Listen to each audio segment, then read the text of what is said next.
Hello, and welcome to Burnett Avenue Baptist Church, where Reverend Daniel Corey Scholl is our pastor, and we affirm that Jesus makes life better.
chapter 19.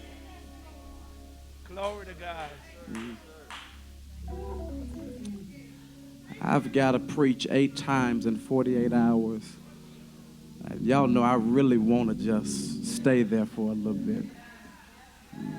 I'm trying to preserve it.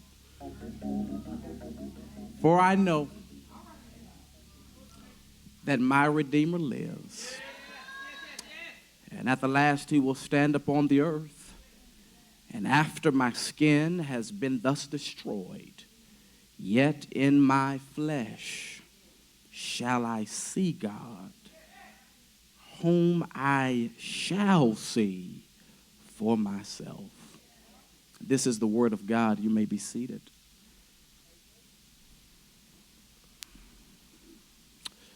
I want to talk about faith's response to life's breakdowns. Faith's response to life's breakdowns.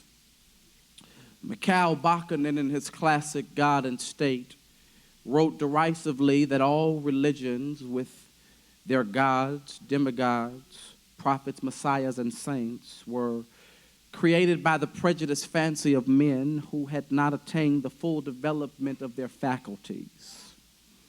His quip articulates the popular atheistic position that one cannot possibly be thoughtful and aware of all that is happening around them and simultaneously maintain a fervent commitment to God.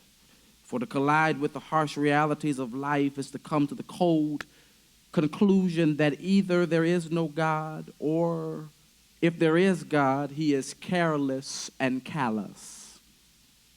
In fact, there are many ex-believers, people who have once been numbered among the devout, who would give existential credence to that school of thought, saying that they had no difficulty embracing God before tragedy struck.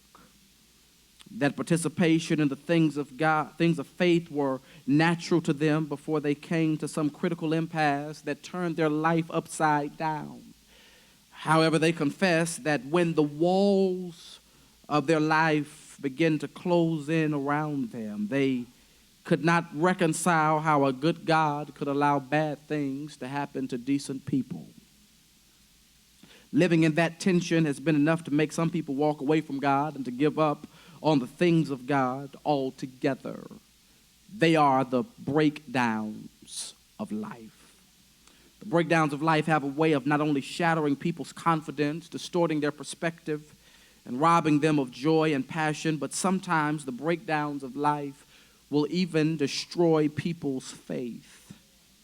Now, I'm sure that there are very few of us here who are naive enough to believe that there are some people who are special enough to circumvent the breakdowns of life.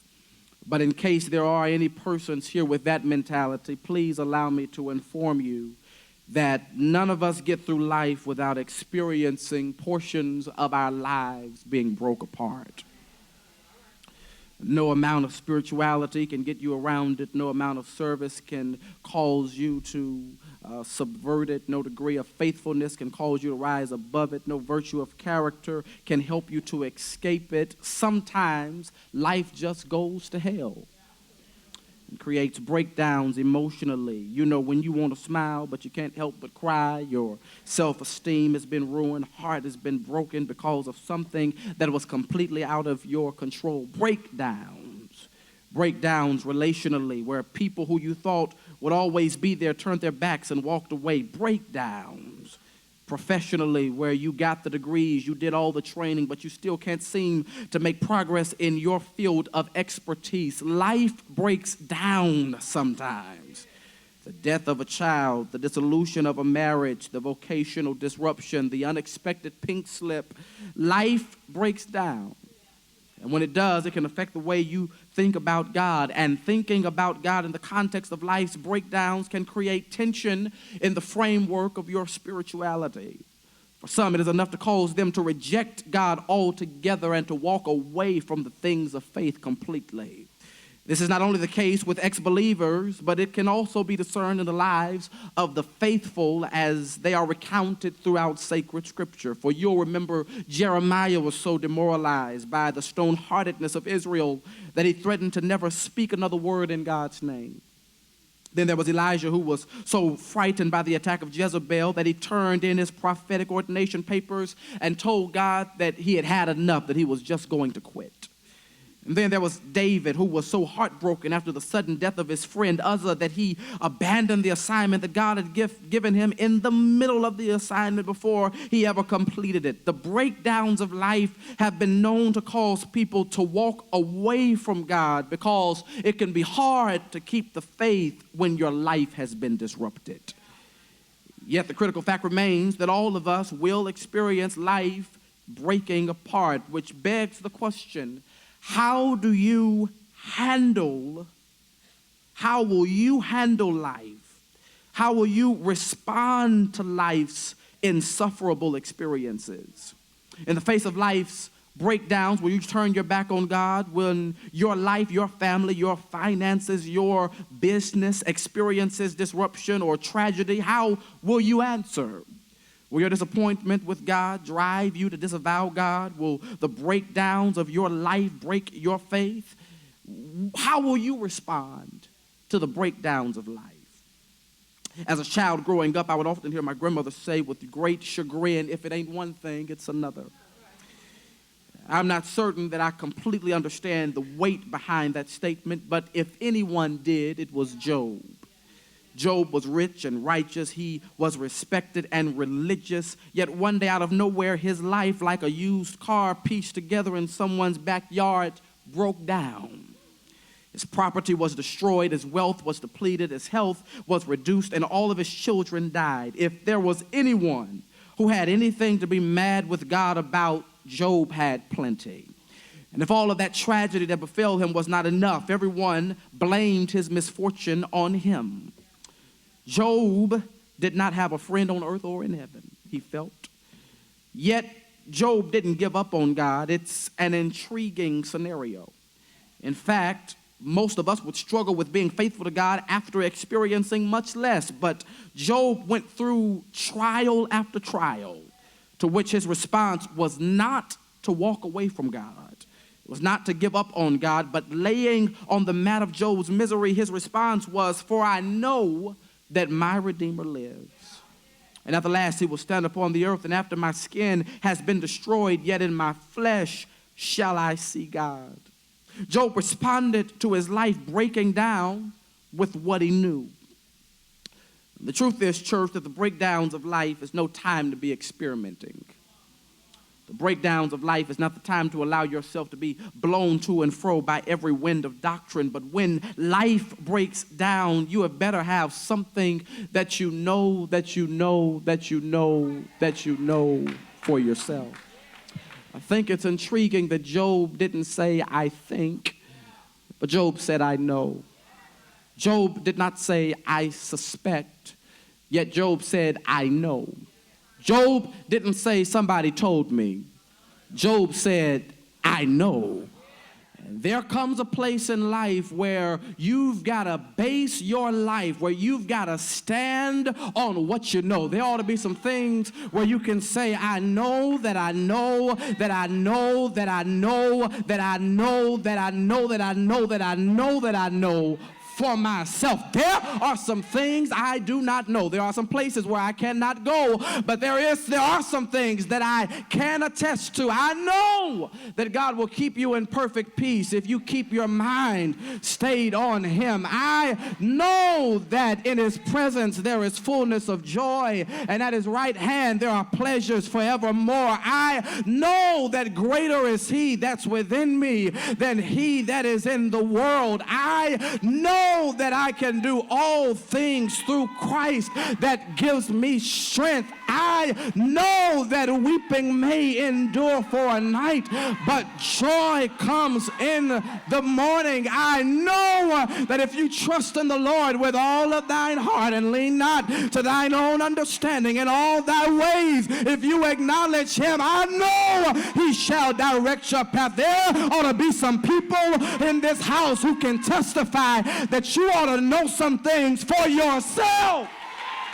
And the reason why some of us break down at the breakdowns of life is because we have been living on grandmama's religion too long. We've been living on what somebody else told us for too long. But there ought to be some things that you know for yourself.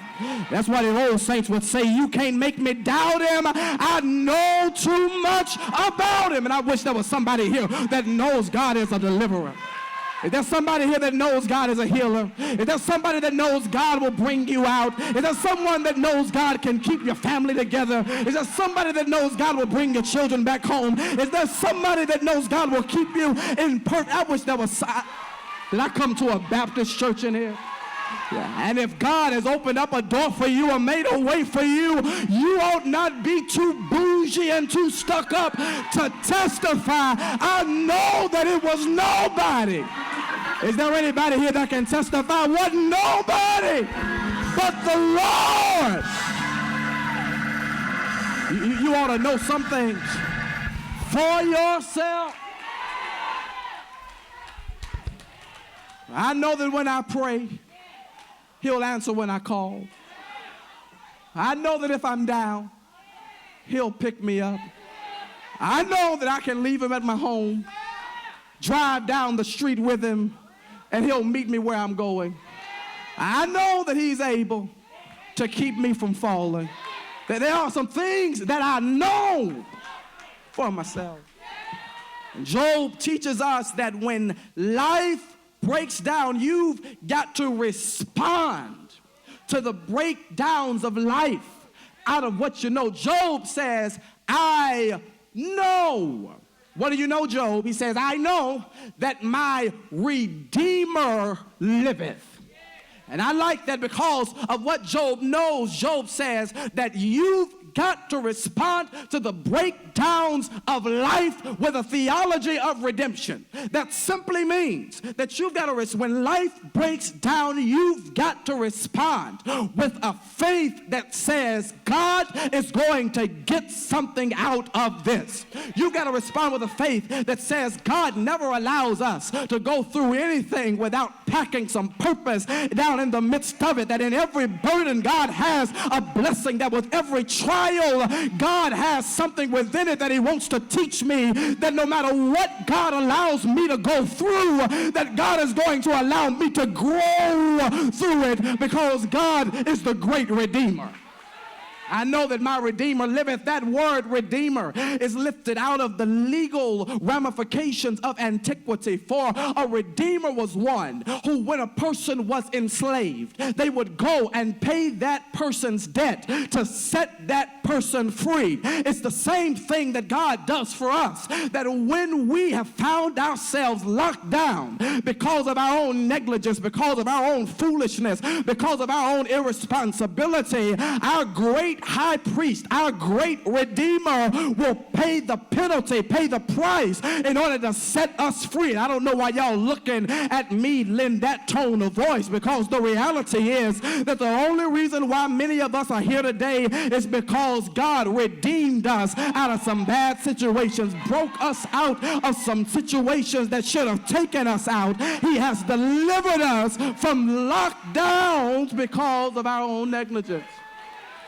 But not only that, a Redeemer was one. When a woman had been widowed, her husband had died, her Redeemer would come and he would open his home to her. He would provide for her just as if she were his wife. In order to redeem her existence, he elevated her to a place of dignity, restored her life to some purpose, and provided everything that she needed for her living. Is that not the same thing that God does for us? That when your life is down to zero, God will unlock doors that no man, woman, boy, or girl girl can shut and give you a new lease on life, give purpose and passion and direction to your life. That's why we say he's our great redeemer. He's our great redeemer because he restores our life. He's our great redeemer because he gives meaning to our life. He's our great redeemer because he gives direction to our life. He's our great redeemer because he provides for our lives. That's why many of us who are Christians testify that we have been redeemed, because when Jesus climbed dark Golgotha, hung, bled, and died for the remissions of the entire world, it is our confession that Jesus there on Calvary paid it all, and all to him we owe. Sin has left a crimson stain, but he washed it white as snow. That's what it means to be redeemed. So I don't know, maybe you can't shout about that, but I can shout about the fact that I've been redeemed, bought with a price. Jesus has changed my life. If anybody asks you just who I am, tell them that I am redeemed. And I see some of y'all still looking at me strange. Maybe you don't know what redemption is. It means that when your life was down to nothing, that God made something out of your nothing and made your life pleasing. To be redeemed means that God could take whatever I have and made something special out of what I have. It means that God can take me from where I am, take me from where I need to go, and make me more than I ever imagined being. To be redeemed means that God restored value to my life.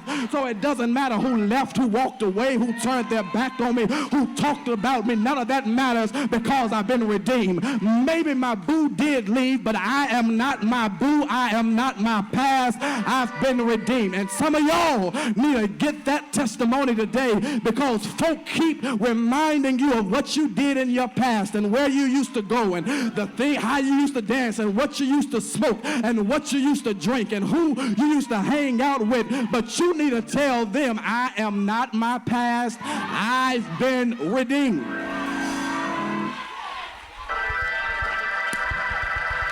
That simply means that you smoked enough weed to just blow up all of your little brain cells. But the reason why you're able to think on your own today is because he redeemed you.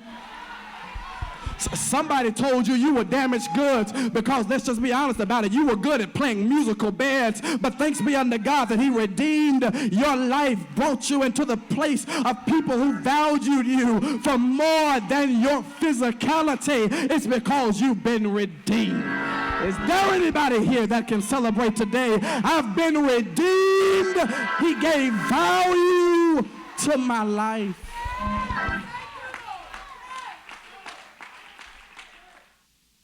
Look what he says. And after my skin has been destroyed, yet in my flesh shall I see God. Job says this situation is bad. He did not deny how insufferable the situation had become, that he was experiencing the reality of destruction. But he said that even though in clause A, I'm being destroyed, in clause B, I'm going to see restoration. It is Job saying that even when life has destroyed you, that our God is so graciously good that he can create something new out of what has attempted to destroy you. Because even destruction is not too big for God. God is able to bring restoration out of that which attempted to destroy you. Which is why I always tell people to stop saying I'm going back to the enemy's camp and taking back everything that the devil stole from me. Because the reality is, if God gave it to you and the enemy took it from you, that you ought to let the enemy have it, because God is able to give you something brand new, something fresh, and something that you ain't had before. I don't know about you, but I don't want no old stuff. I don't want no stuff that the devil been playing around with. I don't want no stuff that's been places where it didn't have no business, but God can give me something brand new. And I wonder, is there anybody here who knows that God can do something new? Matter of fact, I'm expecting God to do something new. I wish there was somebody here who said, I expect God to give me a new job. I expect God to give me a new boo. Ain't no sense in chasing a boo that walked away. I might as well expect God to do something new. I expect God to give me a new business. The old one didn't work out. God has something new. Stop chasing God down for goodwill blessings. I feel like preaching, but I'm hungry too.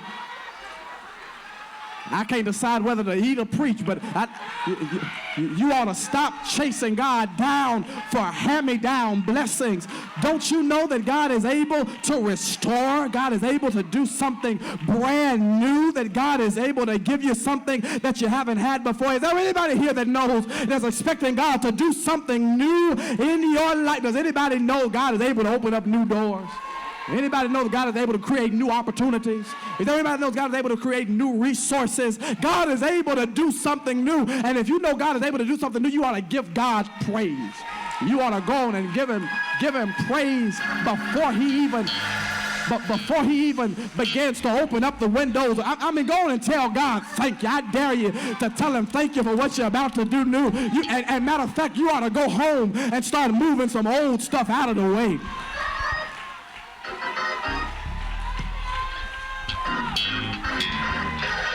I dare you to go home and just take some of them holes and just move it out of the way, and then give God glory right there out of expectation for God to do something new, because when praises go up, I wish I had somebody here who would go on and give God glory, who would give God praise, because God is a restorer. Oh, yes, he is. Well, God bless you. But what Job illustrates here is what Greek mythology attempted to describe in that slender winged bird that they called the phoenix. The phoenix is an intriguing bird in Greek mythology. For in Greek mythology, the phoenix bird can come to a place where it can be totally destroyed and become ashes. And that phoenix bird will have to lay in the ashes. But the phoenix bird is like baby's kids. They don't die. The phoenix bird discovers a new way to fly out of the ashes. In the ashes, the phoenix bird reconstitutes itself. In the ashes, the phoenix bird learns how to fly again. And that's why I always get excited when I see those University of Phoenix commercials, because in the University of Phoenix commercials, it always says, "We are Phoenix." And that always makes me shout, not because I attended the University of Phoenix. No, I attended that great university that's perched on the highest hill in Nashville, Tennessee, called Fisk University. I didn't go to the University of Phoenix. I went to Louisville Presbyterian Seminary to get my... I didn't go to the University of Phoenix, but whenever I see that commercial, I have to shout, because I'm reminded that we serve a God who will do us just like the phoenix bird and will allow us to regain our ability to fly even after we've been in the ashes. That's all I'm trying to tell somebody today. Maybe your life has become ashes. Maybe your life has been destroyed, but you need to know God will give you the power to begin to fly again. High five somebody and tell them fly again. You can fly again even out of the ashes. You can fly again even after what has been destroyed. You can fly again after thinking that it was all over, because the best is always yet to come. I dare you to begin to fly. Is there anybody here that can testify last week was my last week in the ashes? I'm getting ready to fly because God has a blessing with my name on it. So I'm going to fly. The ashes can't hold me down. I'm going to fly. Is there anybody here that knows God is able to give you power? Yes, power to soar beyond your failures, power to soar beyond your problems, power to fly beyond what was destroyed, power to fly beyond what they said about you. Is there anybody here that'll help me preach my little sermon? Grab somebody by the hand and tell them, neighbor, the ashes is only part of the story. Get ready for God to restore you. The best is yet to come. You ought to soar. You ought to soar. You ought to soar. You ought to soar. Bye-bye ashes. I'm about to soar. Bye-bye breakdown. I'm about to soar. Bye-bye depression. I'm about to soar. Bye-bye self-esteem. I'm about to soar. You can't make me doubt him. Yes, I know. Is there anybody here that'll give God glory for allowing you to soar? He gave my life wings. Yes, he did. Yes, he did.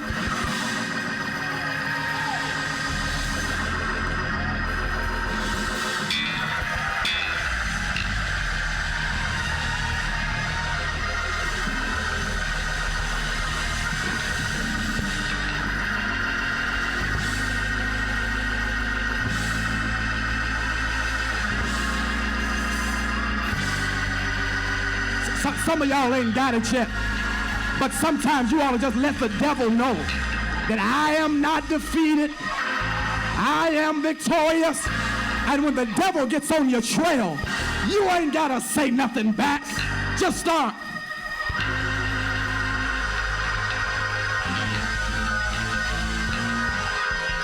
Soar. Soar. Down is not my destiny. Soar.